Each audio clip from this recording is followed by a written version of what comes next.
So there's no lengthy build-up intro today, there's a hell of a lot of news to go through, so welcome back to another Foxy Games UK news video. If you like the work I do here, just go ahead, like, subscribe, hit notification, follow Foxy Games UK via Twitter, X, at FoxyGames_UK for more informative gaming news, rumour, opinion, and gameplay.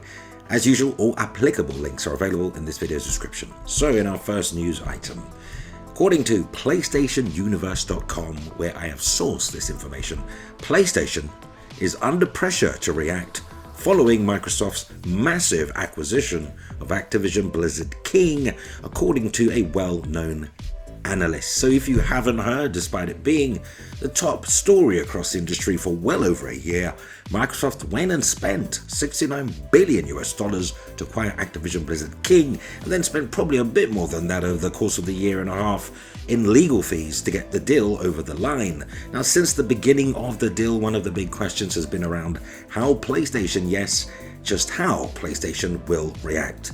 Well, it's the latest big acquisition for PlayStation being Bungie, but according to Piers Harding-Rolls from Ampere Analysis, there's a hell of a lot more to come. So Harding-Rolls goes on really to say that PlayStation is under pressure to react and to make another big acquisition of its own. Here's a quote: "I expect further investments and acquisitions for PlayStation, including a large one that would move the needle for them in a meaningful way."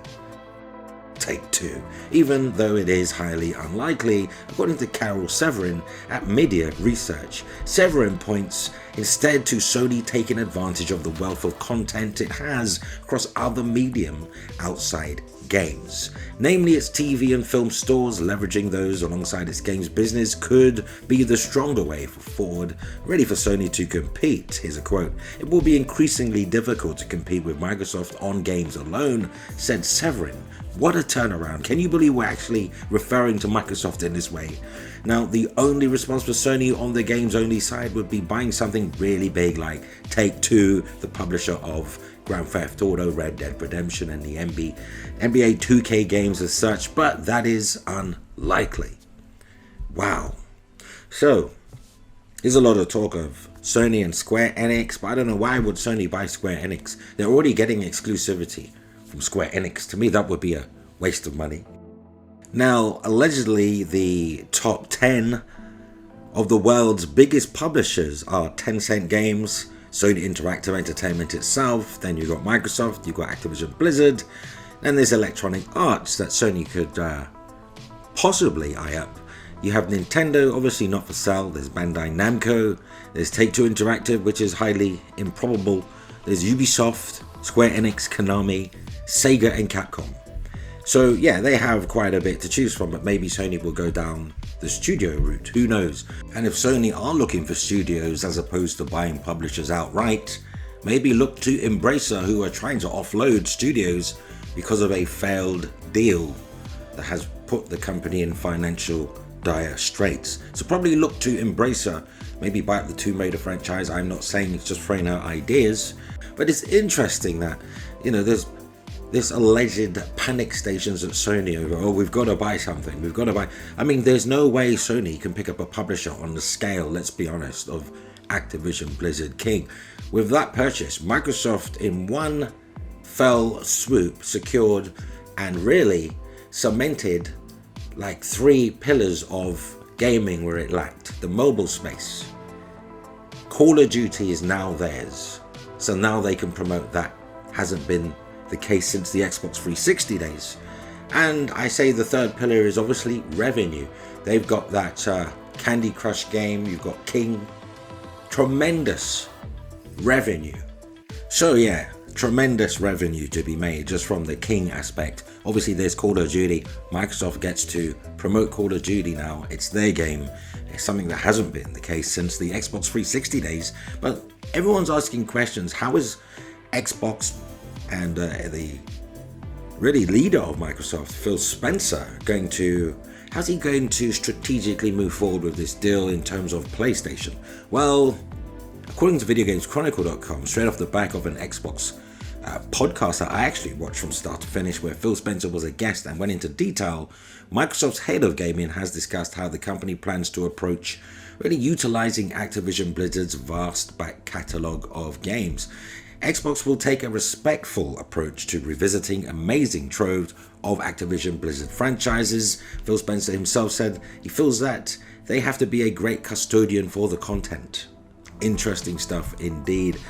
Now, Xbox maker finally made and completed its $69 billion acquisition of Activision Blizzard and closing the game industry and Microsoft's biggest ever deal, really cementing Phil Spencer's legacy as the big ass game dealer of the decade. But all gaming of all time really. But Xbox really, the point is, took ownership of franchises including Call of Duty, Warcraft, Diablo, Guitar Hero, Tony Hawk's Pro Skater and Overwatch, as well as Crash Bandicoot and a whole bunch of other IP. Here's a quote: "The amount of franchises that we now have in our portfolio is kind of inspiring, but it's daunting." Phil Spencer told the official Xbox podcast. He went on to say, "I feel that we have a great custodian. We have to be a great custodian for the content that we touch. These are memories from people on different platforms, from different decades, and I want to make sure that when we're going back and revisiting something, that we do it with our complete ability, a motivated team that wants to go work on something and make a difference, not just create something for financial gain or create something for a PR announcement and not deliver on the product. So I'm going to start with the teams and what really are they passionate about. That's what I'm excited to go on and see these teams and have these visits, and then we'll look at it."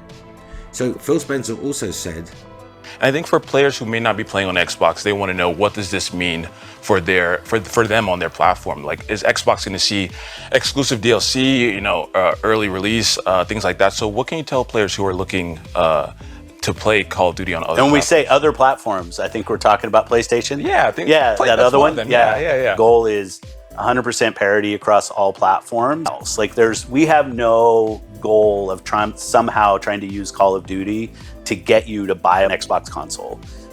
So it is, I want the Call of Duty nation to feel supported across all platforms. And so it's the focus. If you're a PlayStation player, you're a Nintendo player, PC player, or an Xbox console player, I want you to feel like 100% part of the Call of Duty nation. Now, obviously, Microsoft, in order to get the deal over the line, had to make some concessions and offer Call of Duty with complete parity on PlayStation as well as other platforms. So it's debatable whether Phil Spencer is doing this out of the kindness of his heart or he just simply has to abide by the deal. But anyway, Xbox says not to expect surprise Activision Blizzard Game Pass drops this year. Phil Spencer says it's a little bit of a downer, but I'm very excited about the future. Xbox boss Phil Spencer has said players shouldn't expect the company to start adding Activision Blizzard titles to Game Pass soon, in spite of the rumors that they were going to drop some games just yesterday, October 17th. Now, Microsoft finally completed its $69 billion acquisition of the Call of Duty and Diablo publisher, and 2 days after Microsoft acquired Bethesda in March 2021, it added dozens of the company's titles to Game Pass. So within 2 days, Bethesda's games were on Game Pass. But in an interview with the official Xbox podcast, Microsoft's head of gaming said players shouldn't expect similar surprise drops of Activision Blizzard games on the Game Pass subscription service in the near future, but look to 2024. While Microsoft was able to do a lot of the groundwork on bringing Bethesda titles to Game Pass prior to the deal closing, that hasn't been the case with the Activision Blizzard King deal, as it wasn't entirely clear if the Activision was even going to be approved by the competition regulators until fairly recently. And Activision Blizzard said prior to the deal closing that it expected to start adding its titles to Game Pass in 2024. Here's a quote: "Yeah, I think that's accurate. I would love it if there was some kind of secret celebration drop that's coming in the next couple of months, but there's not," said Phil Spencer. Definitely, we think about the new games that are there. I would be straight with people, right? So if we're going to put them in the subscription this year, I would tell people. And I know there'll be some disappointment about that. This acquisition is definitely long term. So the fact that we're not hitting day one with a bunch of games dropping into Game Pass is a little bit of a downer, but I'm very excited about the future. And I just want to be straight with people. That's where we are. So there you have it, folks. I'd say January, February, March, you should start to look for these games to drop into Game Pass. But still, Microsoft are really in an enviable position. Now, of course, not everybody is happy with the deal. If we head over to techraptor.net, where they have a a rather controversial headline that reads, Microsoft's acquisition of Activision shows regulators haven't taken gaming seriously. Now, the battle over this big acquisition of Activision Blizzard King by Microsoft has shed light on the fact that major antitrust watchdogs are woefully unprepared to regulate the gaming industry. Antitrust regulators are nowadays an essential part of maintaining some sort of level playing field in the industry, not to mention protecting customers from situations disproportionately in favor of manufacturers or publishers. Some people even say it's a monopoly, but I don't think people understand the word monopoly. They throw it around willy-nilly. Monopoly is when you have absolute control over a sector, market, whatever. Microsoft does not have that control. In fact, they're still in third place in spite of having the Activision Blizzard King deal granted. Sony is still above them, so it's not a monopoly. You may not like that they bought the publisher, but at least Call of Duty is still being released on PlayStation with parity, but I suppose people will be annoyed when they have to pay $70 for Call of Duty and it's on Game Pass for patents a month. There you have it. So yeah, the gaming industry has also been acquiring over the past few years more and more importance in the business landscape, growing to really a comparable size and scope to other entertainment industries, which in turn amplifies the need for effective regulatory oversight. That's exactly where the problem lies, as during the long and torturous saga of the Activision Blizzard merger, oversight have been far from effective in their execution. Like most specialized industries, our industry is sophisticated, complex, and governed by its own mechanics. Generic business and economic competencies aren't enough to properly assess its ins and outs. And we've seen over and over the time that the announcement of the acquisition in January, going back to January 2022, that they have not been prepared. What we have observed is that some of the most relevant antitrust watchdogs in the world thought they could approach the case without doing the proper research, without hiring specialists with specific and practical experience in this field. In the US, the FTC consulted a professor of economics from Harvard, whose contribution really to the analysis of the gaming industry can only be defined as entirely theoretical and fairly marginal, completely outplayed by a much more experienced and engaged opponent. The British CMA fared only slightly better. They started by arguing that the acquisition would harm UK gamers and competition in the console field. Then, in March, following the February statement, they realized their theory was untenable and flip-flopped the other direction, blaming a significant amount on the new evidence, and then pointed to the clouds. Yes, cloud-focused concerns that were far from closely related to the core, because the cloud is barely, 1% of the entire gaming landscape? I don't know. But yeah, anyway, Microsoft made concessions with the cloud, and we all know the story. But the point, I guess, TechRaptor.net is really making is a lot of taxpayers' money was spent in this adventure. The FTC is funded by taxpayer money, US taxpayers, and it was a complete waste of money. And really, that's all that's left is the FTC's own administrative law process. And now they're trying to really fight this deal. They're the only ones, I think, still putting up a fight.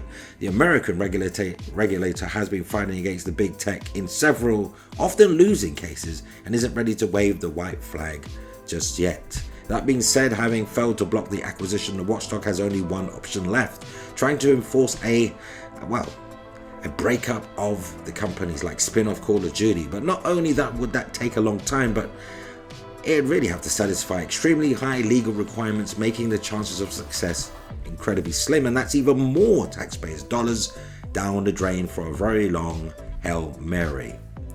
Right, so yeah, I'm not going to go on. You can read the article for yourself. But basically, ultimately, the FTC, the CMA, and their counterparts in other nations simply need to learn to take the gaming industry more seriously. And the lesson may have also been learned the hard way for some, but hopefully it'll be useful for the future. Now, they speak as if they were against it still, not happy with the deal going forward. I'm not sure, I haven't done the research on this particular website. But from their wording, it suggests that there's a bit of lamenting going on about, the FTC and the CMA allowing these deals to go through based on their lack of experience. TechRaptor.net, does anyone frequent this website? Do you know if they were anti-Xbox Acti? I don't know. I haven't got the time to look into it because I'm specifically focused on this one article. But anyway, the point is, regardless of Microsoft acquisition of, the Activision Blizzard King and regulators not taking gaming seriously, they have the deal. Doom. Look, you can see Doom. It's amazing. Doom is obviously one of the FPS shooters that can go alongside Call of Duty. Obviously, it's a Bethesda game, but Call of Duty, Activision. I think Xbox now dominate in the first-person shooter sphere. They probably dominate the racing, the driving sector, space. Arguably, to some people, Gran Turismo 7 is better than Forza Motorsport. To some people, I put them around even. But yeah, they've got Forza Horizon series, whereas Sony don't have that. They have to rely on third parties. So Microsoft really has the run of the racing and driving games. They also have probably most of the Western RPGs as well, because a lot of the studios of RPGs, a lot of them are working on RPGs, not to mention all the third-party RPGs. I think they outnumber Sony in Western RPGs. So Sony really needs to not sit on their laurels here. They probably need to start looking at studios, or increasing the output of the studios they already have. They have, I think, 24 studios or more, and the output is ridiculous. We're getting Spider-Man 2 for this holiday. Then we got to wait till January for Final Fantasy VII Rebirth. Then after that, it's unclear. I know there's a ton of games, Wolverine, but there's no dates. We haven't seen any further trailers. The last two showcases were uninspiring. The state of plays are not that great. A lot of it's third-party fueled. Jim Ryan's on his way out March 2024. Let's see what the new leadership can do. It's been a great year for gaming, but there's also a lot of uncertainty going forward, particularly concerning Sony. So let's see what happens. Let's see how it unfolds. But at the moment, Microsoft are carrying a lot of momentum, and they're guaranteed to gain a lot of new Game Pass subscribers. So, leading on to our final two news stories, I just want to give a quick shout out to Pete Hines at Bethesda, who announced his retirement after 24 years. Pete Hines has decided his time at Bethesda Softworks must come to an end. He's retiring and will begin an exciting new chapter of his life, exploring an interests and passions and donating his time where he can. Yeah, it's not a decision he says he took lightly, but after the amazing career he's had at Bethesda for 24 years, culminating in the incredible launch of Starfield, it feels like the right time for him to go. It's certainly not goodbye by any means. His love for Bethesda and the people will never waver, and he'll never stop being part of the incredible community. And working with the amazing people, teams and studios at Bethesda has been the greatest experience of his life, he says, and he's incredibly proud of everything that they've achieved together and generally excited to see the amazing things that they create next. Pete Hines. And our final news story, this one, videogames.com, Spider-Man 2, the Metacritic review score is being pitted against, DC Universe, Batman, Arkham Knight. Marvel still hasn't beaten DC. This is some fanboy flaming here. They've been talking about it on social medias for ages. The goalposts just keep moving, the reaches keep reaching. Now, Spider-Man 2 isn't as good as Batman. Wow, can't we just enjoy each game on their own merit? Does everything have to be better or worse, pitted against each other? It's just crazy, crazy, crazy. But it's news and I am covering it. There have been lots of incredible superhero video games in recent years, from Guardians of the Galaxy to Batman to Marvel's most famous mascot, the Marvel Spider-Man 2. Metacritic review score confirms that it is another spectacular outing, but the friendly neighborhood webhead still hasn't managed to dethrone DC's Dark Knight as the highest rated superhero video game of all time. Dark Knight or Arkham Knight? This is a movie they're talking about. They cut, anyway, editorial errors and what have you. Marvel Spider-Man 2 is an incredible adventure launching exclusively on the PlayStation 5 come October 20th, which is just 2 days, y'all. Can't wait. See the Digital Foundry tech review. Amazing ray tracing in every mode. Can't wait. It's amazing what they're doing with the capabilities of the humble PS5 ray tracing. It's amazing. Insomniac are the world's greatest developers and Sony's best asset, in my opinion. Now, everyone on current gen PlayStation consoles can now preload the sequel, provided you pre-order it, of course. Meanwhile, there's hope that it will come to PC sometime in the future, likely similar to Insomniac's first web crawling game. Another review embargo had lifted yesterday, Tuesday, if I'm not mistaken. So all the impressions are pretty much already confirmed that Insomniac's sequel is a masterpiece. Although another gem for PlayStation and superhero enthusiasts to enjoy, DC fans can remain smug over the fact that they still have the best superhero video game of all time, well, according to Metacritic. The Metacritic review score for Marvel Spider-Man 2 is a 91. As of the recording of this video, there are 91 reviews posted on Metacritic, with 99% of them positive and zero, that's a big fat zero, negative. It's a remarkably good score.